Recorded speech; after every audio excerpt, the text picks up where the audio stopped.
There are moments when everything seems to fall apart. Work collapses, people you trusted turn their backs, and goals lose their meaning. You sit quietly in a familiar room, yet feel like a stranger to yourself. Not because you're broken, but because your mind is being driven by a thought system that hasn't been updated in years. You're not damaged, you're simply misdirected. When one person reacts harshly to a small failure while another remains calm in the middle of chaos, the problem isn't the situation, it lies in their internal structure. A mind that hasn't been trained is like a sail in a storm, easily torn, easily lost, easily shattered. But once you learn to control it, nothing external can knock you off the course you've chosen. I'm not saying this to lecture you, but to remind you that you've been living with a control system you handed over a long time ago. Every impulsive reaction, every act of procrastination, every time you surrender instead of self-correcting, those are moments you let your outdated nervous system take the wheel. The real danger isn't in failing, but in getting used to reacting without awareness. You don't need to tear your life down and start from scratch. What you truly need is a clear and solid thought system that can lead your actions regardless of circumstances. Not think positive, but think precisely. Not try to be happy, but master your state. What happens when you stand in the middle of a terrible situation and your mind still holds its internal order? That's not emotional avoidance, that's power. So many people hurt themselves not because others were too cruel, but because they let negative stories loop in their heads so often they became real. When you think long enough that you're unworthy, your brain will automatically search for evidence to prove it. When you believe, I can't change, you begin acting like that's your fate. But all of that is just a habit of thought, not your nature. Don't judge yourself by your current state. Judge yourself by your capacity to shift how your mind operates. If you're clear-eyed enough to realize that what's pulling you down is coming from within, then you're strong enough to rebuild from that exact place. The first step isn't fixing the outside, it's halting the mental patterns that shrink you every day. The mind is not your enemy. It's simply running on the programming you've unconsciously trained it on for years. And the good news is, just like muscles, the mind can be retrained, redirected, and reprogrammed if you truly commit. You don't need to change everything in a day. You just need to start observing how you think instead of chasing your first emotional impulse. You just need to pause before reacting. You just need to ask questions before declaring judgment on yourself. When you do that once, then a second time, and then 100 times, you'll realize you were never broken. You've just been living too long inside an outdated mental framework that no longer fits who you're trying to become. And no one but you has the right to rebuild that. I'm not telling you this to make you feel pressured. I'm telling you this so you remember. You have the capacity to re-navigate your entire life, not through some magical pivot, but through small daily actions powered by a mind that is clear, strong, and no longer pulled by circumstance. When you change the lens within, the world outside gradually aligns, not because it became easier, but because you became the one holding the wheel. I've seen many people spend their entire lives recounting what others did wrong to them, as if the world owes them an apology, a second chance, or a long overdue acknowledgement. But reality doesn't operate on the compassion of memory. The world doesn't care how badly you were hurt. It only responds to how you react from this moment on. Every time you blame someone else, you're handing them control over your mood, your choices, and your future. And I'm telling you this so you remember. As long as you keep playing the victim, you'll never step into the role of a builder. It's easy to blame your parents for how they raised you, to blame society for not giving you a fair shot, to blame your ex for making you lose trust, but easy doesn't mean right. Every time you repeat an old story to justify your current behavior, you're giving away a piece of your autonomy. No one but you can be responsible for whether you continue living the same old way or choose to step into a new cycle.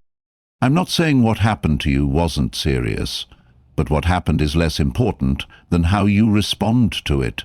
You can decay in your anger, or you can extract from it a new kind of energy, the kind that only emerges when you stop chasing justice and start rebuilding your strength. When you dare to say to yourself, "No one is coming to save me, so I'll rebuild from this wreckage myself."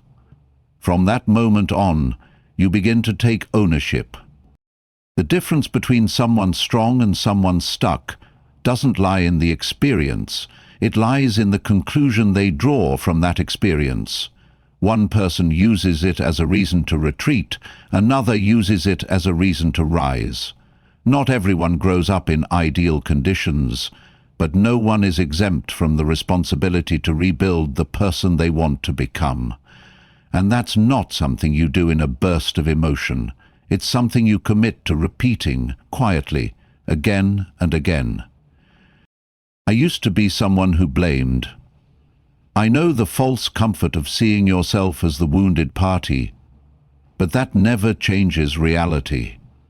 Only when I started taking responsibility for how I thought, how I reacted, how I acted, did things begin to shift.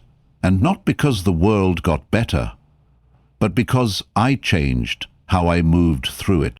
You can't want to control your life and still keep making excuses for the things you didn't do. Every time you say, "I can't because," stop. Cut the sentence short. Because the truth is, you always can. If you stop waiting for perfect conditions and start taking action with what you've got. No one's going to show up and confirm that you've suffered enough to earn a fresh start. You have to be the one to confirm that for yourself. Every morning when you wake up, it's not just a new day, it's a vote. Will you keep living by the old system, or will you take charge and rewrite how you live? The answer isn't in any book, not in any video, it's in every reaction you choose, every decision you make, every story you stop repeating. And if you truly want to change, I have only one thing to say to you. Stop blaming. Start owning. Not because someone else needs you to, but because you deserve to live a life not dragged down by the weight of an old past. You once said, "Just for today." One time you hit the snooze button. One time you ate what you knew you shouldn't. One time you replied to someone you knew was toxic. You called it a small compromise. But I'm telling you this, no compromise is small when it reinforces a habit that makes you weaker. Every time you negotiate with weakness, you're carving a deeper groove in your mind, where ease always wins and what's right gets pushed aside. It's not that you lack ability, you've just grown used to surrendering. Weakness doesn't arrive with a roar, it slips in quietly but persistently. It enters through the door of fatigue, loneliness, and emotions you don't want to face. And if you're not vigilant, it will redefine who you are. It will make you believe you're undisciplined, easily distracted, not strong enough. But that's not true. You were once resilient. You've just temporarily let ease lead the way. You don't have to be a superhero to be strong. You just need to stop justifying what you know is wrong. Every time you say, "I'll start tomorrow," "I deserve a little break," just one more time, you're signing a silent contract with the weaker part of you, and that part never knows when to stop. It will demand more every time you give in to it. I used to do that. Come up with reasons that sounded reasonable to justify procrastination. But then I realized reasons don't take you further. Action does. Short-term comfort always comes at a long-term cost. The satisfaction of sleeping 30 more minutes can't compare to the pride of beating your own excuses. And that pride doesn't come from grand moments. It comes from the mornings you got up when you didn't want to, from the temptations you quietly resisted, from the choices no one saw but you knew were right. I'm telling you this so you understand. No one's watching you. No one's giving out awards for your silent resilience. But you still have to do it. Because if you don't, weakness wins. And it will come back, demand more, break more, and pull you further away from the version of yourself you deserve to become. A person who isn't ruled by emotion isn't cold. They've simply failed enough times from letting feelings lead. They've learned that freedom doesn't come from doing what you feel like. It comes from doing what's right, regardless of feeling. You want to be that kind of person? Then next time you feel tired, want to put things off, want to indulge an old habit, pause. Don't rationalize. Don't overthink. Don't step back. Just hold your ground and say no, not this time. Strength isn't a gift you're born with. It's the outcome of choosing right when wrong is easy, choosing discipline when indulgence calls, choosing to move forward when turning back would feel better. I'm not asking you to be perfect, but I need you to be honest. No one's going to save you from the weakness inside you, and if you're not strict with yourself, you'll become your own victim. I don't need you to be rigid. I need you to be honest enough to notice when you're negotiating with the weaker part of yourself, and brave enough to end it. Not with theory, with action, with one clear no, with one time you get up on time, with one proper meal, with one rejected call you didn't need to take, with small acts, repeated like rituals that restore your strength. Don't wait for motivation. Don't wait for someone to remind you. Don't wait until it's urgent. Every second you delay is a chance missed to build your resilience. And you can't expect a strong life if you're not training for it every single day. Stop negotiating with weakness. You didn't come here to live beneath your own standards. You're here to remember strength is a choice, and you can choose it right now. Some words can hurt you for an entire week. Some glances can make you question yourself. Some trivial situations can collapse your mood as if the whole world is against you. But no one truly holds that power unless you give it to them. I'm telling you this so you understand one thing. It's not the event that hurts you, but the unchecked reaction that becomes the real cause. If you don't control the way you respond, you'll be pulled by everything that happens, and live your life as a puppet of emotion. When you're insulted, it's merely a string of sounds.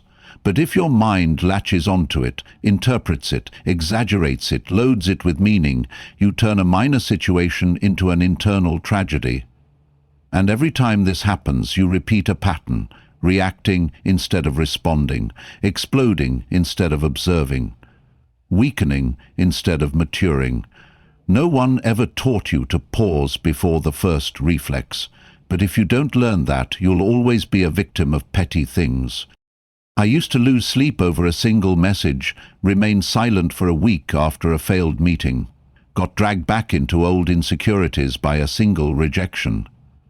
But then I realized it wasn't because the situation was too big, it was because I wasn't clear-headed enough to choose a different response.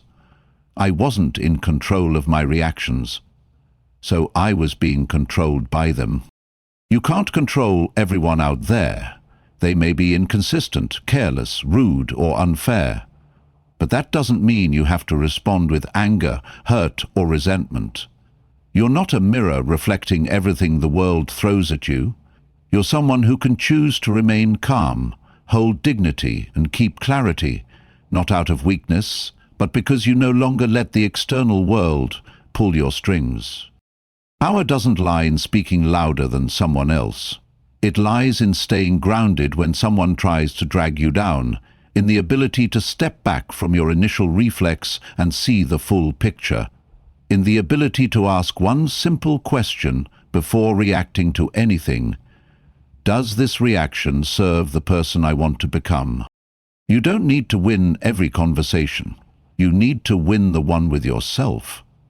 Every time you choose silence over impulse, you're building another layer of inner stability. Every time you take a breath before replying, you're proving you're no longer a slave to emotion.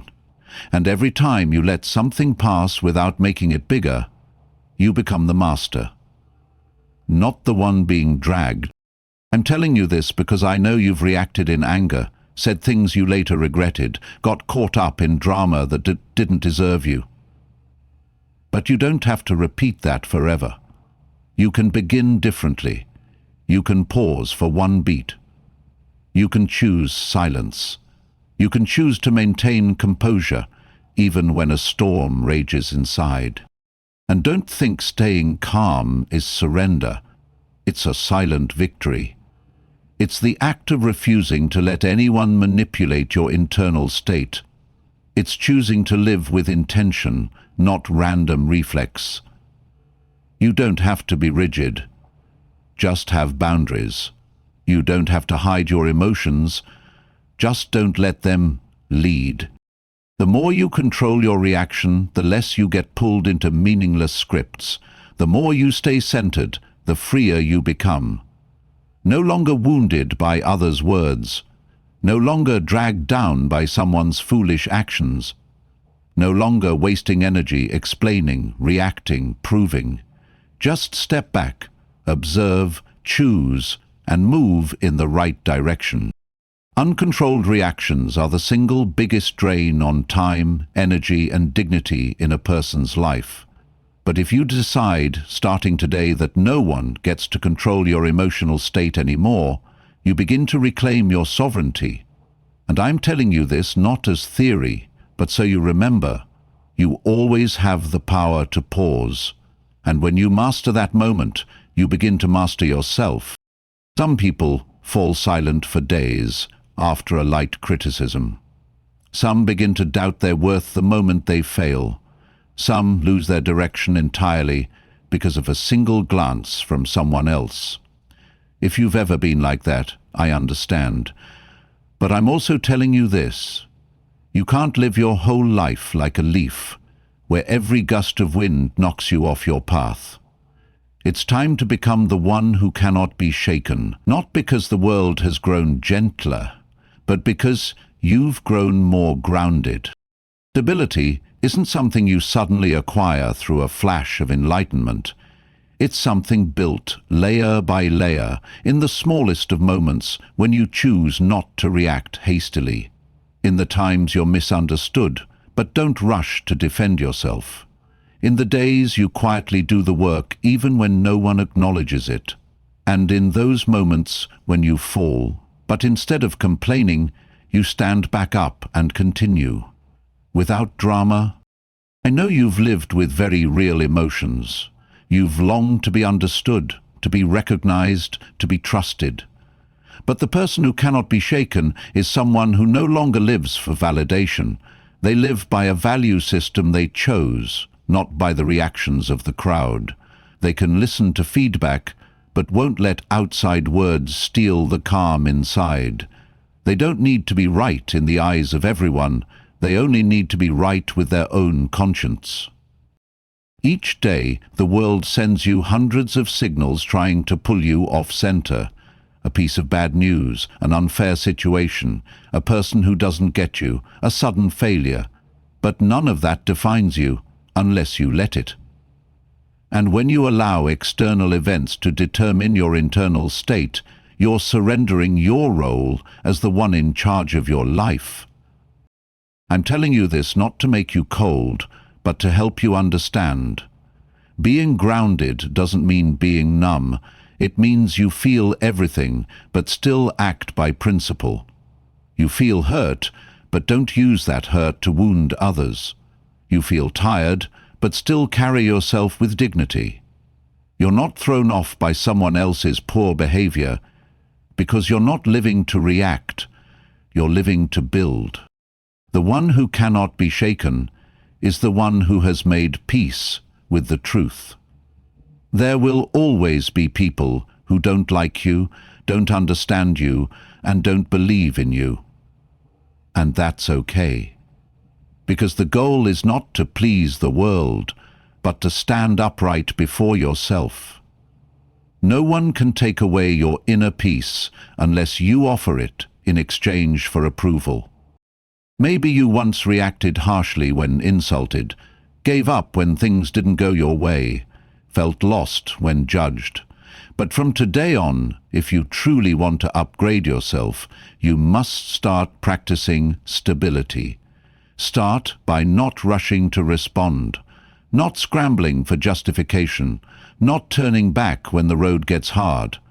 Just pause, breathe deeply, and ask, what would the strong version of me do right now?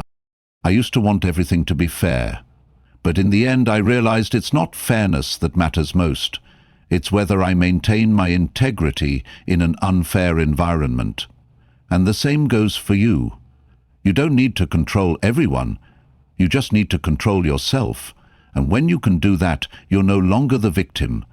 You're the anchor, the one who shapes the atmosphere of any room you walk into.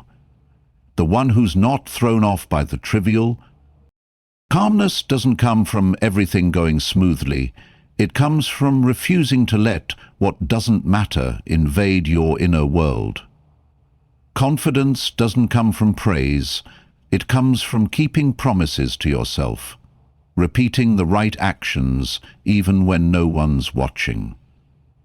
And true strength doesn't come from a tough exterior, but from the ability to remain rooted in your values amid chaos. Becoming the one who cannot be shaken isn't some lofty goal. It's a way of living you choose, every day, in every reaction, in every choice. And I'm telling you this not to expect overnight change, but so you begin today, once, and then again, until one day you look back and realize nothing could shake you, because you chose to become the root, not the leaf. You know you should wake up early, eat clean, cut ties with toxic relationships, finish that lingering project. You know all of that, and yet you stay in bed. Choose what's convenient over what's right. Keep talking to people who drain you. Keep postponing what needs to be done. I'm telling you this not to judge, but to help you face the truth. You're not lacking knowledge. You're lacking a commitment to act, especially in the moments when you don't feel like doing anything at all. There's a common illusion that you need to feel ready before you begin. But if you keep waiting for that feeling, you'll miss your entire life. The important things rarely feel pleasant at the start. Training when your body aches, having honest conversations when relationships are tense, turning down an invitation you know will set you back. All of it is hard, but it's within the hard that you rediscover the real qualities that define you. I used to believe I had to wait for inspiration before I could write, that I needed a relaxed mood before I could focus. But inspiration isn't the reason, it's the reward of action. You can't wait for the wind to swim. You have to create your own momentum. The people who get things done aren't always ready. They just don't need to be ready to begin. They don't wait until it's easy, they begin even when it's hard. You don't have to like what you do in order to do it well. You need to separate action from emotion. Emotion is like a cloud. Action is the ground. If you let the clouds lead, you'll never plant your feet on anything solid. But if you do what must be done, regardless of your mood, you're digging deep roots. And someone with deep enough roots won't be carried away by any storm. I'm telling you this because I know you've postponed important things simply because it didn't feel like the right time. But the right time doesn't come. It's created by action. The hardest exercises aren't about technique. They're about overcoming the whisper in your head telling you to stop. That's where the real training begins. That's where you meet the strongest version of yourself, the one who doesn't need inspiration to act, doesn't need others to push, doesn't need perfect conditions. When you start doing the hard thing, especially when you don't want to, you send a signal to your mind that you are someone to be trusted. Not the best, not the most perfect, but dependable. And that's the foundation of every lasting form of confidence. You don't have to do something grand, just get out of bed on time, finish the task quietly, decline what harms you, keep your promises to yourself. It's the small things, done when you don't feel like doing them, that build someone worth respecting. No one claps for you when you train on a rainy day, but you'll thank yourself afterward. No one sees you reject laziness, but you'll feel it every time you make it through a hard day without losing sight of your goals. Doing the hard thing when you don't want to is a rare kind of power, because it proves you're not ruled by emotion. It puts you on a different level, where you don't live by waves but by direction. And someone with direction doesn't need to be led, they lead themselves. If you wait for a good feeling before you begin, you'll just get used to delaying. But if you act even when you're bored, tired, discouraged, you'll build the mechanism for self-propulsion. And once that becomes a habit, discipline won't feel like a burden anymore. You become the discipline. You won't need motivation anymore. You become the motivation. I'm telling you this not because you don't already know, but because you need to hear it again, at the very moment you're tempted to put things off once more. And if today happens to be one of those days when you don't want to do anything, then this is the perfect day to begin. Because every strong version of a person is born from a decision like this, to act, even when you don't want to. You won't always feel ready. You won't always feel clear-headed, confident, or motivated to keep going. Some days you wake up with a heavy mind, a string of doubts, an emptiness you can't quite name. And then you think, maybe today isn't the right time to start. But I'm telling you this so you stop being mistaken. The perfect feeling is a myth. It doesn't exist. And if you keep waiting for it, you'll stay stuck while time moves on without needing your feeling. You used to think you needed inspiration, a quiet space, or a clear mind before taking the right action. But the things that truly shape you are often done in chaos, working while tired, having honest conversations before you're ready, making decisions while afraid, pushing forward right after failure. No one succeeds by waiting for everything to align. They act in uncertainty, learn through confusion, and move forward even when they're unsure if they're good enough. I once postponed a simple task for weeks, just because I didn't feel energetic enough to begin. But the truth is, I created that standard of perfection as a form of avoidance. The perfect feeling is a clever trap that lets you delay while still feeling justified. It convinces you that you're not ready yet, that you should wait a little longer, that you'll do it when you feel better. But that perfect day rarely comes, or when it does, it's too late. You don't need to be certain to begin. You just need to begin to regain certainty.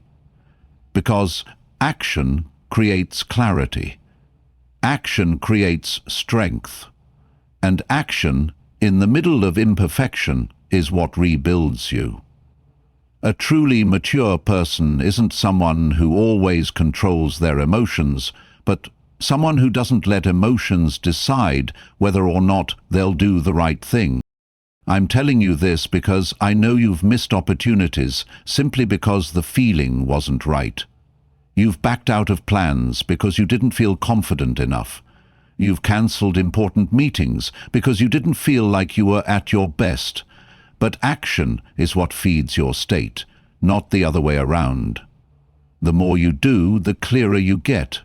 The more you move, the stronger you become. But if you just sit and wait to feel perfect, you'll trap yourself in a mental comfort zone of your own making. High-performing people aren't that way because they're always in a good state. They simply don't rely on emotions. They live by a principle: do it anyway. And that principle becomes a system that keeps them consistent while others are still measuring their moods. If you want to be someone you can count on, you need to do the right thing, even when you're uncertain inside. Look back at the moments when you did something important in your life. Very few of them happened when you felt perfect. Most began in ambiguity, with a bit of anxiety, maybe even fear, but you did it, and then you grew. So if today you feel messy, unprepared, far from your ideal self, begin from that exact place. Don't wait until you feel worthy. It's action that makes you worthy. You don't need to feel like a warrior to act like one. You just need to keep your word to yourself in small things, especially when your emotions don't support you. Every time you do what's right, without waiting for the perfect feeling, you're building a foundation of strength that no one can take from you. I'm telling you this so you remember, you're not required to live by the rhythm of your emotions. You can guide yourself beyond your current state. And every time you do that, even in the smallest of tasks, you train yourself in a form of courage that most people never develop. Don't chase the perfect feeling. Act through the imperfection. And it's that very action that will teach you how to become unshakable. Every day, you're pulled into hundreds of signals you didn't ask for, didn't choose, and can't fully control. From the moment you open your eyes, there are notifications waiting, messages piling up, sensational headlines, conflicting streams of information. The outside world relentlessly scrambles the signals inside you, and if you're not careful, your focus will be scattered to the point where you no longer remember what you truly need, what you want, or where you're going. I'm telling you this not to complain about the times we live in, but to remind you, if you don't intentionally choose what's worth your focus, the world will choose for you, and that choice is rarely in your favor. You cannot create anything of real value if your attention is split into fragments. A person engaging in deep thought cannot simultaneously respond to texts, scroll through social media, take phone calls, and keep up with the news. A fragmented mind cannot produce anything meaningful.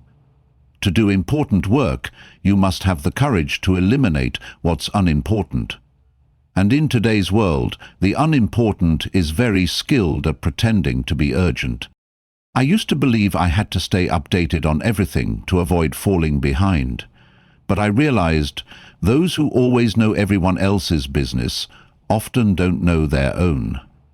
Information is not wisdom. More data doesn't help you focus. It only confuses you further. Focus isn't about eliminating external noise. It's about holding your own frequency even while the noise continues. You don't need to respond to everything instantly. You don't need to open every notification. You don't need to know everyone's business. You just need to know what your core task is today and give it your fullest presence. A person who lives deeply only needs one right task to make a real impact. But a person who's constantly distracted, even if doing 10 things, produces faint results. I'm telling you this because I know you felt exhausted, even when you didn't actually accomplish anything meaningful. That's the consequence of fragmented attention. Every time you switch from your work to a message, from writing to a notification, from a train of thought to a random post, you're draining your mental energy. And by the end of the day, if you have nothing left, it's not because you did too much, it's because you were too scattered. Focus must be treated as a precious asset. You wouldn't throw your money into meaningless things, so why would you waste your time and attention on what doesn't help you grow? Those who protect their focus are those who build long-term direction.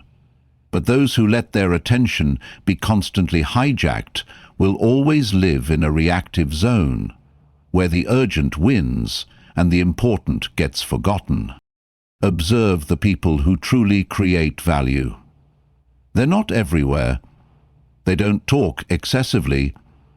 They don't respond to everything. But when they act, it's with depth. Not because they're better than you, but because they know how to save their energy for what matters. And to do that, you must have the courage to say no every day. No to distractions, no to noise, no to useless curiosity. You don't have to retreat from the world to focus, you just need clear boundaries. A window of time each day with no notifications, no multitasking, no half-hearted efforts. Just one right thing with your full presence. Even if it's just an hour, it's enough to restore inner order. And in this chaotic world, the one who keeps internal order is the one who holds the most freedom. I'm telling you this not because you've never known what's important, but because you deserve to be reminded. You don't need to do more. Just do what's right and do it with deep focus. When you protect your attention, you'll gradually reclaim clarity, presence, and agency. And from that place, you'll no longer be shaped by the outside world. You'll become the one shaping your own. You're not lazy, you're not broken, you're just addicted to chaos. I'm telling you this not to make you feel guilty, but so you can see one of the quietest reasons you're not getting further.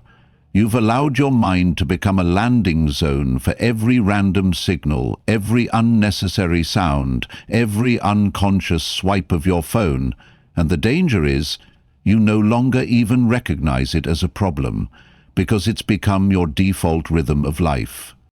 You don't need to work 12 intense hours a day, but if you constantly check your phone, scroll aimlessly, open multiple tabs, and interrupt your tasks with dozens of short breaks to consume meaningless content, then your brain has no quiet zone left for deep thinking.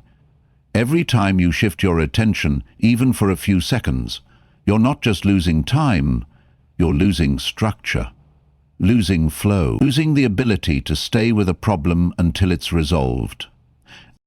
I used to think I could take a short break, then get back to work. But that short break often triggered a chain of other content that completely disrupted the thread I had just begun. And when I returned, I didn't just need time to restart. I had lost momentum, focus, and even my respect for the work I was doing. Not because I was lazy, but because I had let my mind sink so deeply into noise that I lost the ability to settle it. You cannot do great things with a fragmented mind. You can't build a long-term vision if you're constantly living in short-term distractions. That feeling of being busy you often experience is sometimes not because you're doing too much, but because you're being interrupted too often. And those interruptions don't just cost time, they erode depth, which is what truly sets people apart. I'm telling you this so you stop and face the truth. You don't need to consume more information. You need to relearn silence. To sit alone without reaching for your phone, to read a paragraph without getting interrupted, to finish a task without needing instant reward.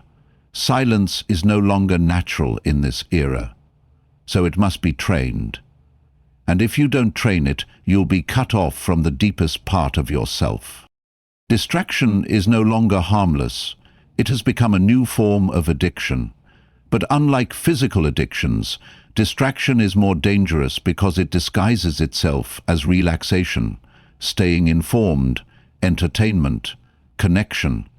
And you could spend a year, even a lifetime, not realizing you're losing depth day by day, until your mind becomes numb to silence, empty of ideas, and anxious whenever there's nothing to do. You don't have to abandon the digital world, but you do have to reclaim your authority. You need to create protected spaces, where there are no alerts, No unconscious reaching for your device, no urge to check for new updates. Just you, one important task, and an uninterrupted stretch of time. That's not rigid discipline, it's therapy for a mind exhausted by overstimulation. Freeing your mind isn't about disconnecting from the world. It's about making conscious choices, what is truly worthy of entering your inner space.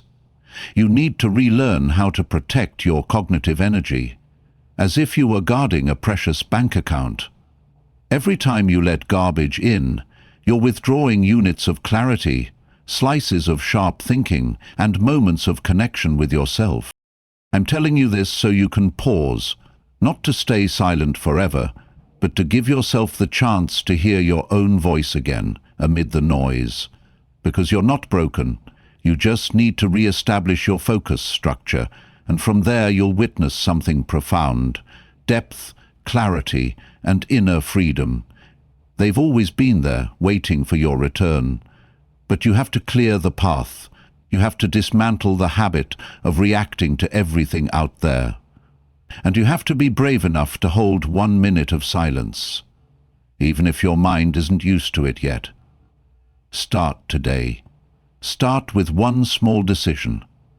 I will no longer let the world dictate the rhythm of my life. You once did something good, but waited for a look of recognition. You once changed yourself, not because you wanted to, but because you were afraid of being judged. You once stayed silent, once compromised, once twisted yourself to please the crowd, only to feel exhausted inside the shell you wore, just to be accepted. I'm telling you this not to stir up that exhaustion again, but to remind you, true freedom begins the moment you stop living as if you need permission to be yourself. I used to live like that, choosing words that sounded good to others, adjusting my actions to avoid judgment, watching people's reactions to tweak my behavior, even in the smallest things. But the truth is, no amount of behavioral calibration will make everyone love you. And the more you live up to their expectations, the further you drift from yourself. You might be accepted, but it won't be the real you. And that kind of trade, however quiet, always leaves behind a fatigue that nothing can fill. Approval from others is the fastest path to silent dependency. When you live to please someone else, you're letting them define your limits. You give them the power to assign your worth through their expressions, their praise, their glances. And when they disapprove, you instantly doubt yourself. But you don't need their agreement to be yourself. You only need one commitment: to live truthfully, to live rightly, and to live without needing to explain. Every time you compromise your values just to earn a nod, you're giving away a piece of your self-respect. You're placing your confidence on an unstable foundation, other people's opinions. And the danger is, those opinions change every day. When you rely on approval, you end up constantly reshaping your image, modifying your words, shifting your behavior, not because you want to, but because you're afraid of being unaccepted. I am telling you this so you can pause and reflect. How many times have you hesitated to start something you believed in because you feared being misunderstood? How many times have you stayed silent in important conversations because you were afraid of being judged? And how many times have you said yes when your heart was clearly saying no? These things, when accumulated over time, don't just tire you out. They disorient you because you forget what your true voice sounds like, buried under the adjustments you make to please others. Stability doesn't come from someone calling you strong. It comes from being able to say no when needed, from staying silent when there's no need to explain, from walking away from a conversation even if someone thinks you're arrogant, from living by your values, even when that means being misunderstood. People don't need to understand you for you to have the right to be yourself, and you don't owe anyone likability to be the most authentic version of you. I know there are relationships that have fallen apart because you stopped bending, cold glances that came when you stopped being easy to manipulate, awkward silences in connections because you began drawing clearer boundaries. But that's okay. Every loss that happens when you choose truth is part of a necessary cleansing, because the ones who truly see you will never demand that you change shape to fit in. Don't live in the exhaustion of waiting for praise. Don't tie your confidence to someone else's applause.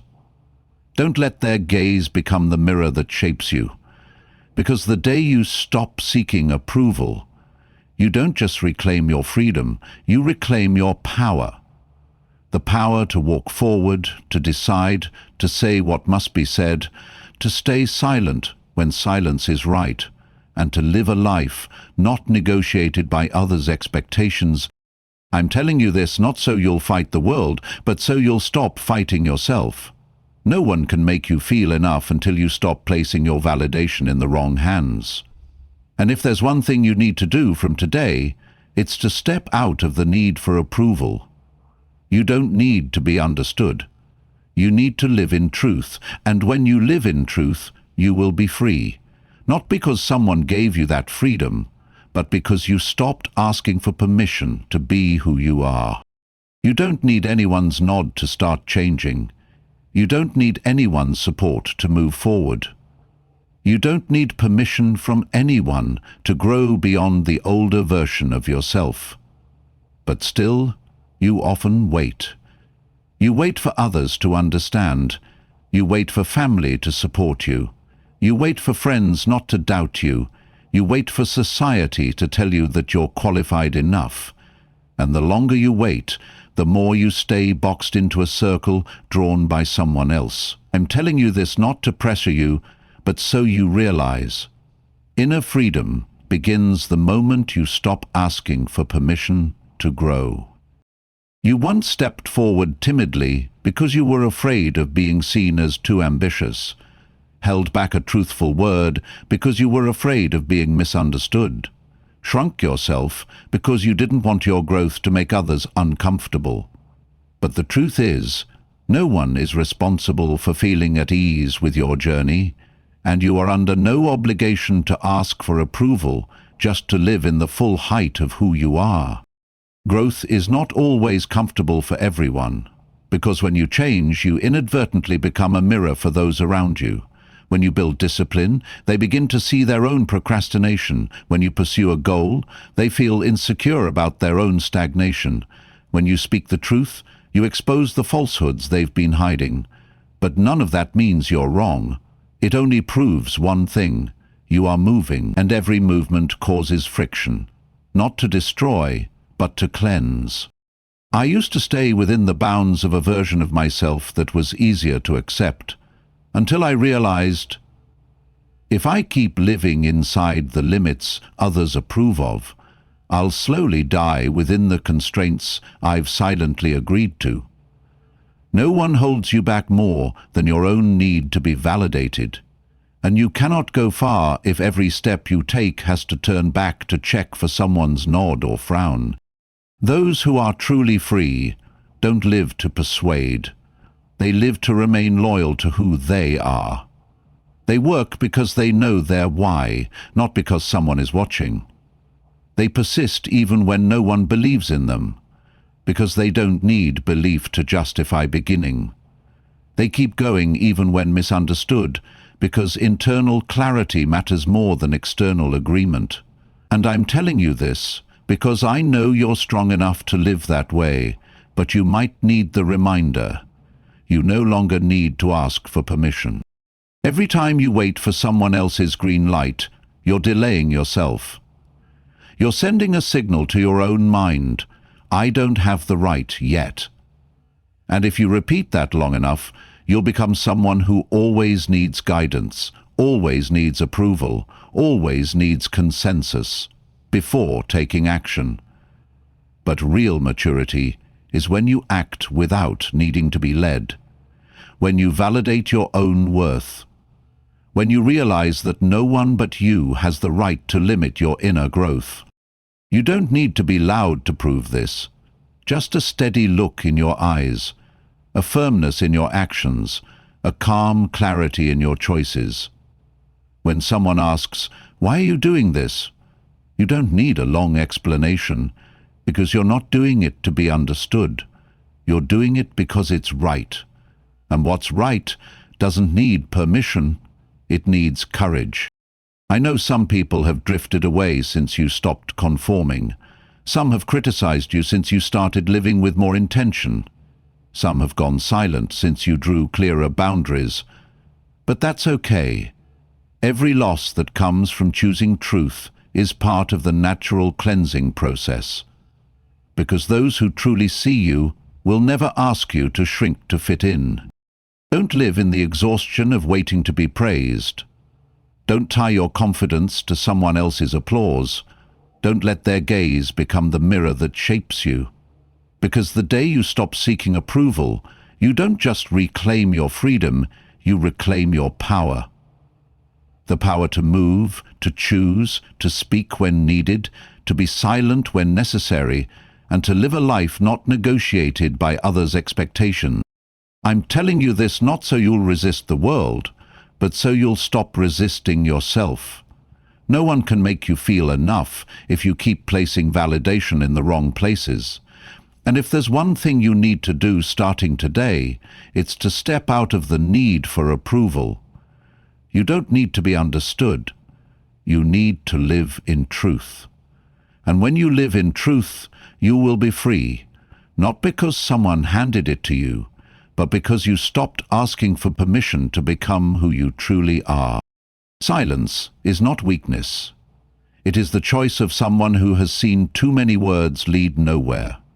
You once tried to explain yourself to prove you were right, reacted instantly to injustice, spoke at length to persuade, to defend, to avoid being misunderstood. But I'm telling you this because at some point you will realize the more you mature, the less you feel the need to speak. Not because you have nothing to say, but because you no longer feel compelled to speak in every situation. Timely silence is a very different kind of strength. It's not loud, but it's clear. It doesn't assert, yet it cannot be dismissed. A person calm enough to stay silent under attack is someone who has stepped away from the game of ego. A person who doesn't react without full information is someone who refuses to be led by emotion. And a person who doesn't need to announce what they're doing is someone who is truly doing it, not to prove anything, but to grow. I used to be quick to react. I would correct something wrong the moment I heard it, clarify the moment I was misunderstood, respond immediately when I felt hurt. But I came to realize most of the words I spoke in haste were unnecessary. They didn't make me stronger. They didn't help anyone understand me better. They only drained my energy in conversations that lacked depth. What exhausted me wasn't action, it was constantly reacting in a defensive state. You don't have to respond to everything. Every time you stay silent when you could react, you're proving that you're no longer controlled by external triggers. You're conserving your energy for what truly matters.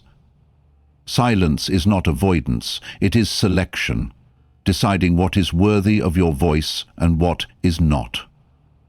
The wise don't waste words, because they know some things, when left unsaid, make them stronger, steadier, and freer. It is fate, isn't it? Fate and free. Silence is also a way of protecting yourself. When you speak too much, you expose emotions, plans, and weaknesses. When you stay silent at the right time, you preserve your mystery.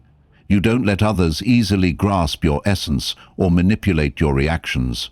And most of all, when you hold your silence in anger, you cut the chain of reaction that could hurt both others and yourself.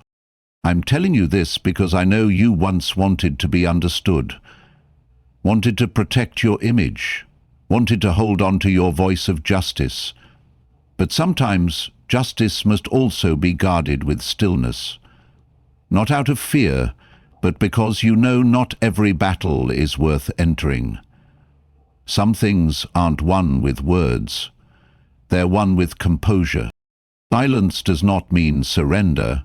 It simply means you're wise enough not to respond all the time. A person with real influence doesn't need to speak much.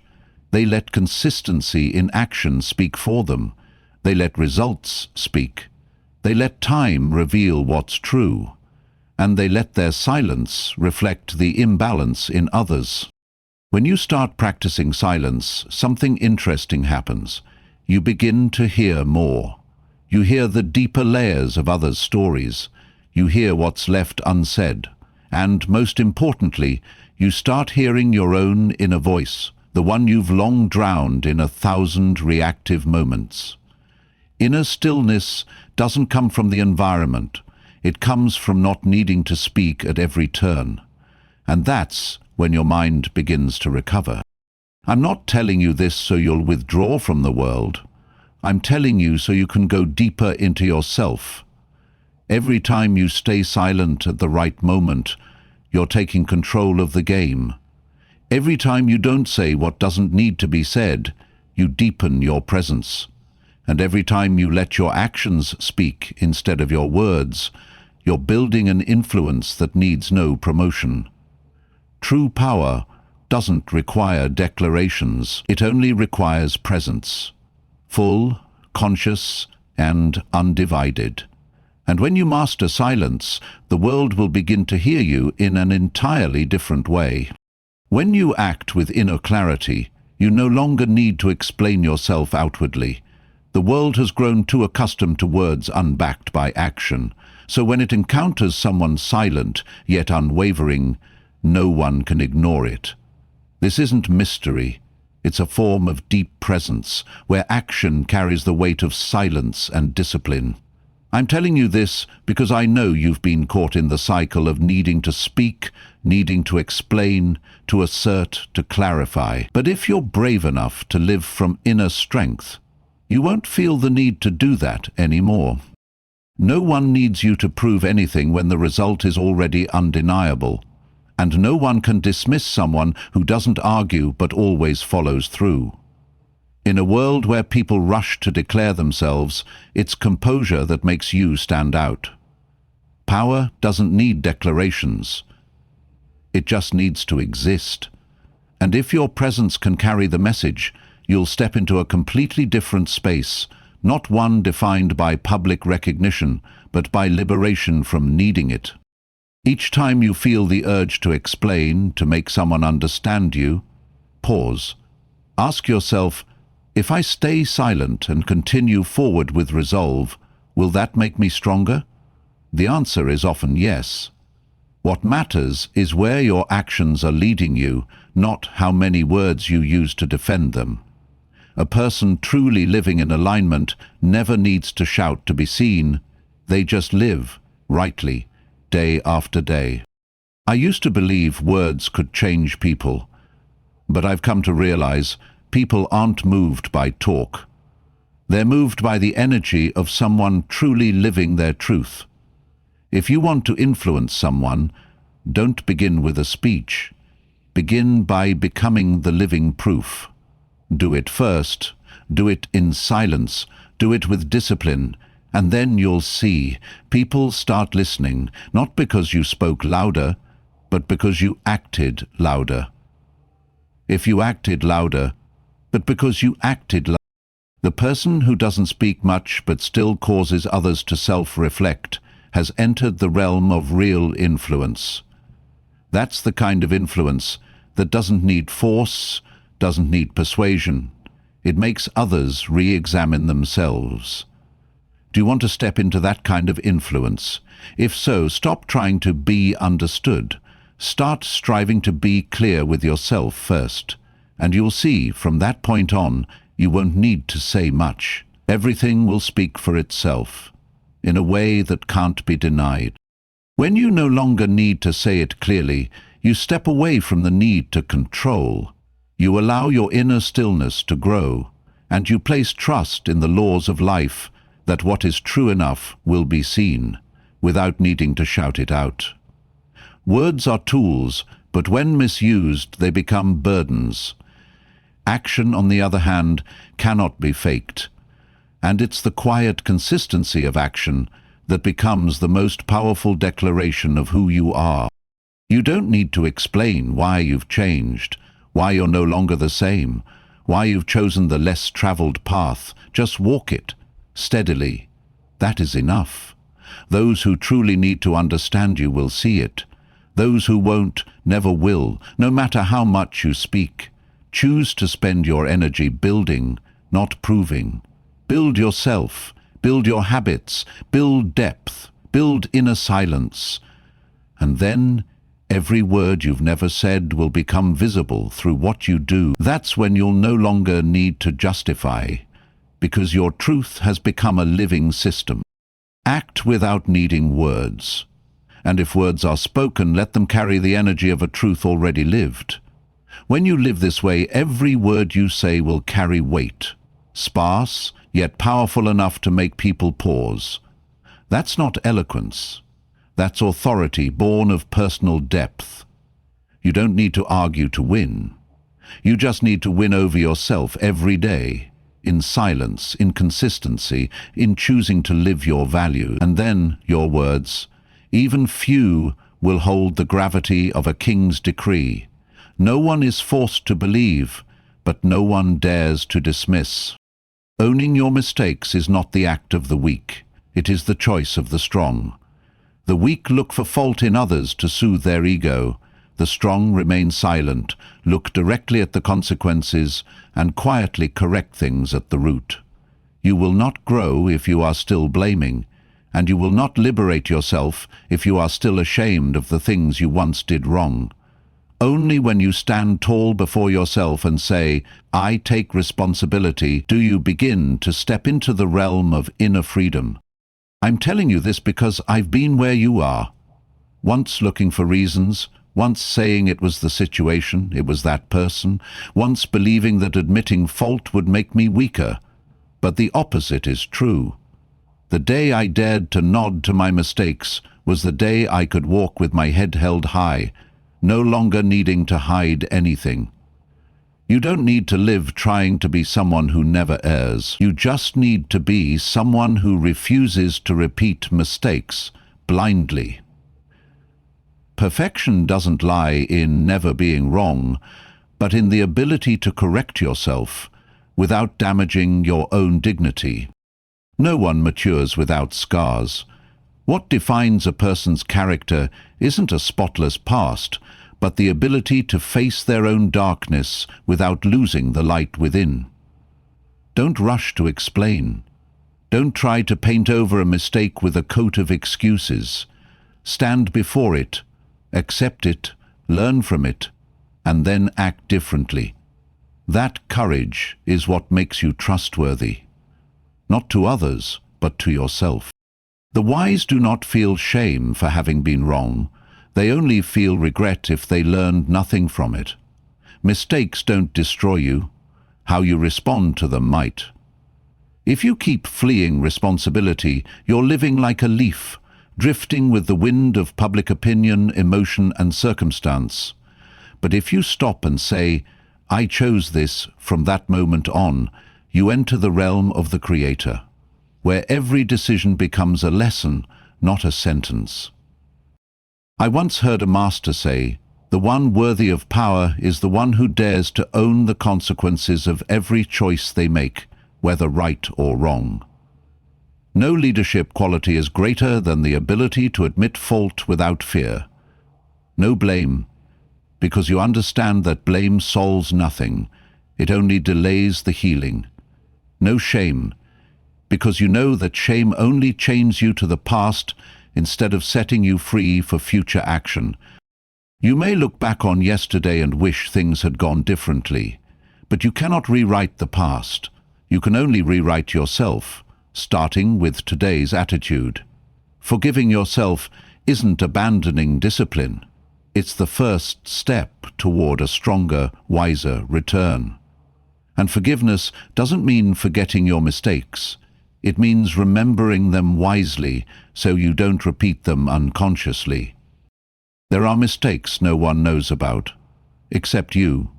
But you still have to take responsibility, because the one person you cannot deceive is your own mind. When you're not honest with yourself, you lose inner credibility, and then every decision that follows is eroded by doubt. You cannot build the castle of your life on the sand of excuses. You must start with truth, even if that truth stings. Owning your mistakes is a quiet kind of strength. No fanfare, no applause, but it is the root of all lasting transformation. If you're brave enough to say, "I was wrong," then you are strong enough to say, "I will begin again." And that beginning again, that act of doing it differently, is what makes you dangerous to fear, to old habits, to previous limitations. Because now, you are no longer a victim of the past. You are the architect redefining yourself, with new actions, new choices, and absolute honesty with your inner self. The wise don't build their reputation on perfection.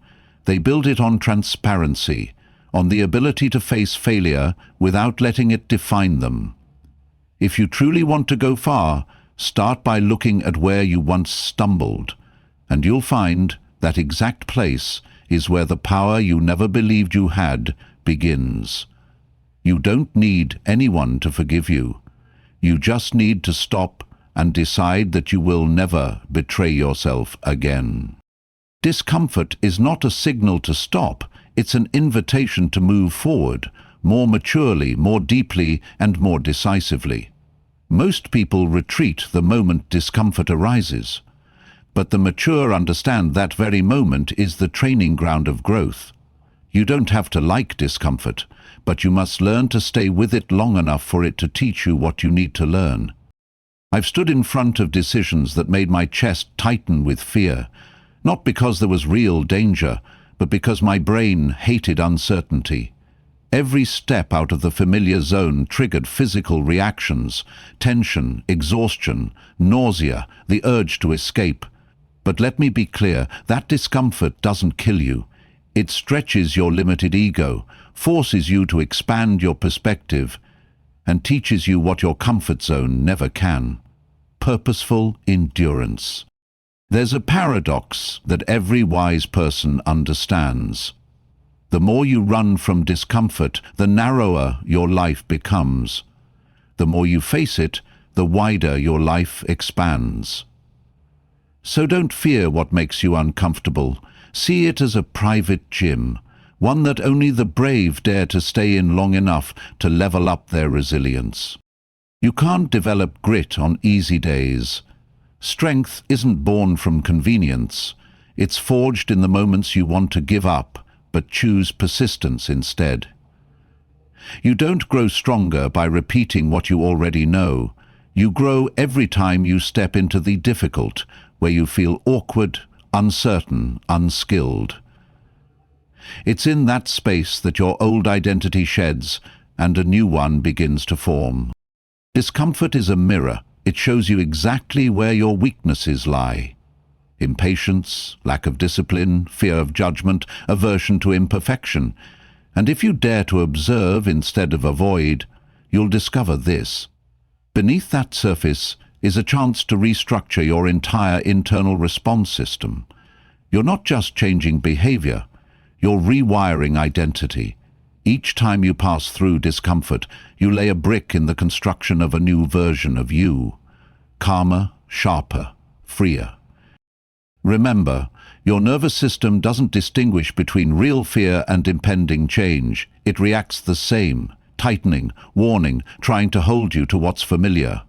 But you, as the one in charge, no longer act from reflex. You act from direction. That is maturity. That is when you stop doing what's easy and start doing what's right, even if what's right feels uncomfortable at first. I once asked myself, why do the most important things, learning a new skill, changing a lifestyle, building discipline, always come with discomfort? The answer: because transformation demands the death of the old, and every ending leaves behind a void. That void is where discomfort arises. But if you stay with it long enough, it won't destroy you. It will transform you. Let discomfort become your companion. Let it remind you that you are on the edge of growth, and if you take one more step, even a trembling one, you are rewriting your mental architecture with new beliefs, higher standards, and an identity no longer enslaved by feelings. Because the truth is, those who no longer fear discomfort are those no longer controlled by fear. You don't have to love hardship, but you must respect it, because it is a door, and only those who dare to open it will discover the vastness of the world that lies beyond. Don't wish for things to be easy. Wish that you become strong enough to handle them when they're hard. That's what separates someone who merely passes through life from someone who turns life into an intentional journey of maturity.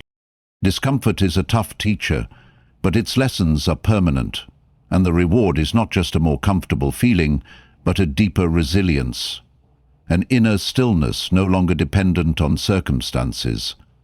If you truly want freedom, don't wait to feel ready. Dare to choose what's right, even when it makes you tremble. Freedom doesn't come from doing whatever you want.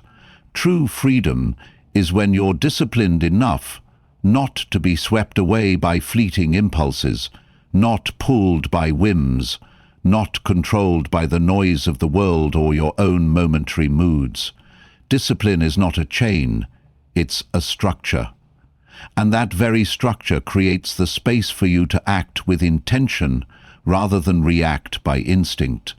When you see someone living freely, unattached to others, not ruled by emotions, not rushing to follow the crowd, you're looking at someone who has trained their discipline until it became their identity. Freedom and discipline are not opposites. They are two sides of the same coin.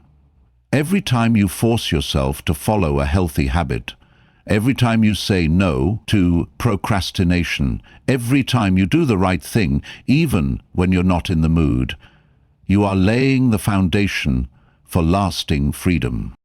I used to think freedom was living by inspiration, until inspiration ran dry and I realized I had nothing to hold on to, no habits, no systems, no inner strength. I lived by emotional weather, doing things when I was happy, dropping them when I was down. And then I understood. Inspiration is a friend that betrays easily. Discipline, though harsh, always shows up on time. It teaches you to show up, not because you want to, but because you promised. Discipline is when you set an alarm and get up even after a sleepless night. When you write out a plan and follow through even when your mood hits rock bottom. When you go to the gym even though your body aches. When you say no to easy pleasures so you can say yes to long-term goals. That's not self-torture. That is the highest form of self-love. Loving yourself so much you refuse to live beneath your potential. A person without discipline is a slave to emotion. They act on how they feel, but want long-term results. But life doesn't work that way. Big outcomes come from small actions repeated consistently, without needing inspiration, without depending on circumstances. You don't need to be better than others. You just need to stay consistent with what you've chosen, every day regardless of how you feel. That is true strength. Discipline doesn't take your freedom away. It gives it back to you. When you're disciplined with your sleep, you have energy. When you're disciplined with money, you don't live in debt. When you're disciplined with your words, you don't have to apologize for what shouldn't have been said. When you're disciplined with habits, you don't control life through fear, you lead it with clarity. Let me say this. Freedom doesn't arrive randomly. It is designed, created through disciplined choices. Mature people don't wait to feel ready before they begin. They begin, and it is in beginning each day repeating with awareness that they build themselves into someone who is free by nature. They are not manipulated by temptation, not dragged down by laziness, not trapped by fear. Because they know discipline is the fortress that protects the mind. You can't control the world, but you can control yourself. And discipline is how you rebuild that control system from within. With each correct behavior repeated daily, you narrow the gap between who you are and who you intend to become. No noise, no display, just steady movement. Silent, persistent, non-negotiable. And then one day, you look back. You no longer need to try to be disciplined, because discipline has become you. And, at that point, no one can take your freedom away, because you're no longer dependent on anything external. You stand firm, not because life is easy, but because you've taught yourself how to live rightly, regardless of what life brings. True freedom isn't about not being controlled by others. It's about no longer destroying yourself. And the road to that place always begins with two words: self-discipline. You don't become something just because you think about it every day. You become something because you live like it every day. Imagination is the beginning, but without consistency in action, it remains a fragile dream. The world doesn't respond to intention. It responds to frequency, to steady rhythm, to repetition, to the one who chooses to live it, not just think beautifully about it. You can write down your goals every morning, post them all over your house, repeat positive affirmations thousands of times. But if what you do every day doesn't align with what you declare, you're only convincing yourself with an illusion. Every delay, every "I'll do it tomorrow," every easy choice is slowly dismantling the structure of the person you're trying to build. And your mind knows it. It doesn't believe what you say. It only believes what you do repeatedly. Consistency doesn't need to be flashy. It doesn't demand giant leaps. It demands seriousness with the smallest behaviors. Being on time, keeping your word, training regularly, reading daily, speaking less, and absolutely not quitting halfway. Because each time you keep a commitment to yourself, you increase your internal credibility, without anyone's praise, without the world's recognition.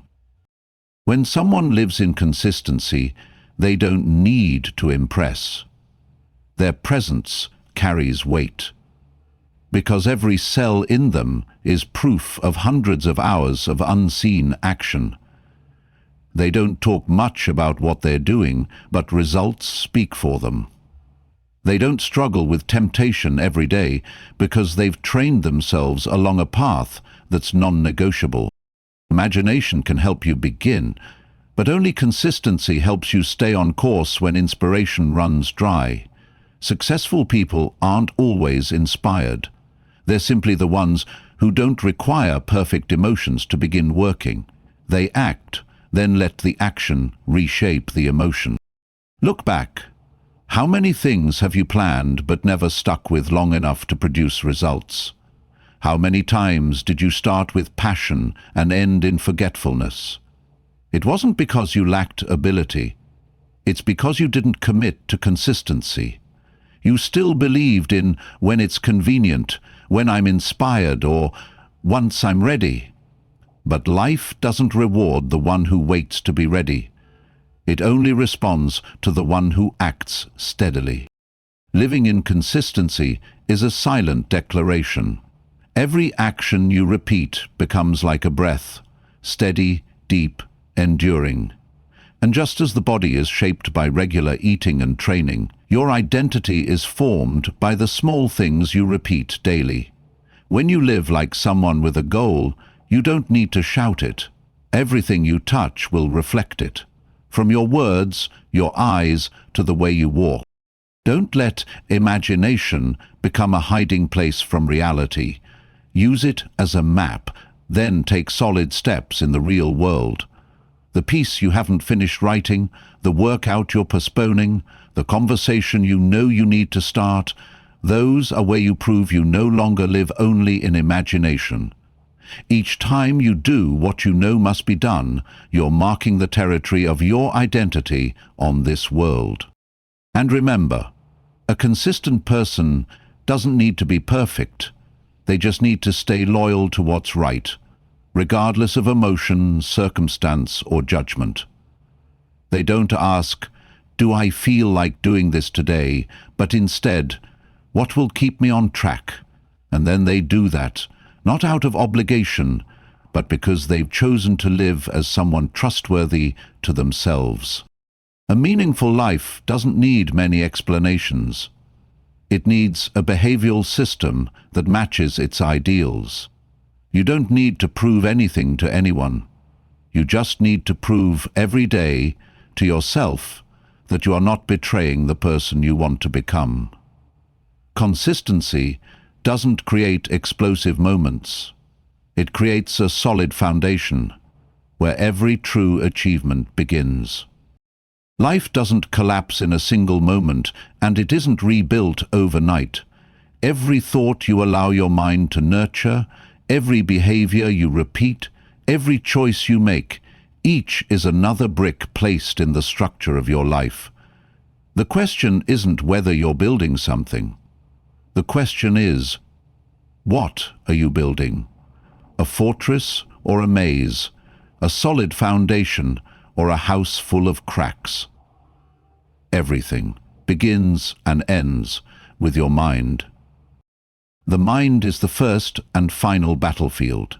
If it is weak, you'll be easily overwhelmed by emotions, easily convinced by negative voices, quick to react rather than respond mindfully.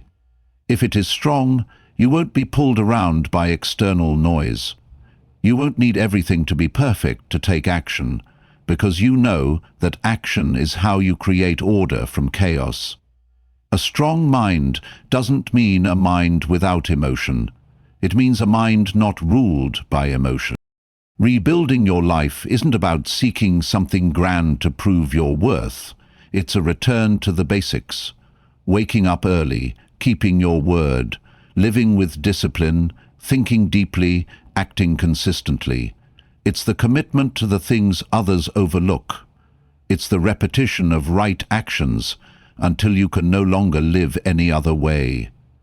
Because those very actions reshape who you are. And then, when the world shakes, you remain grounded, not because you're better than anyone, but because you've quietly forged your own foundation. Every small step forward, though invisible to others, is valuable.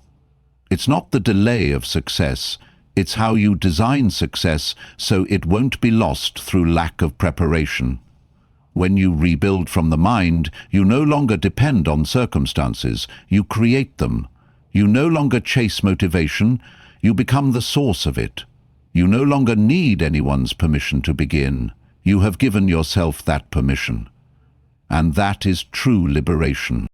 But more important than anything else is this: you don't need to be perfect to start again. You only need one clear decision, that from this moment on, you will live as if every action is a declaration of the person you want to become. No blaming, no waiting, no circling around, just you with a retrained mind and behaviors that prove you are worthy of a new life. Stop asking others for permission to change. Stop asking whether you're good enough, smart enough, worthy enough. Your mind is strong enough to overcome the past. Your actions are powerful enough to rewrite the future. Everything you need lies in your willingness to live by new standards every single day. No noise, no show, just you taking steady steps. And if one day you feel slow, tired, tempted to return to old ways, remember, you're not starting from zero. You're starting from a foundation already dug deep. Your mind already knows what's right. Your body has already experienced discipline. Your behavior has already been shaped by ideals. You are not broken. You are recalibrating, and that is the greatest power you possess. While others are still seeking inspiration, you've already chosen to do what must be done.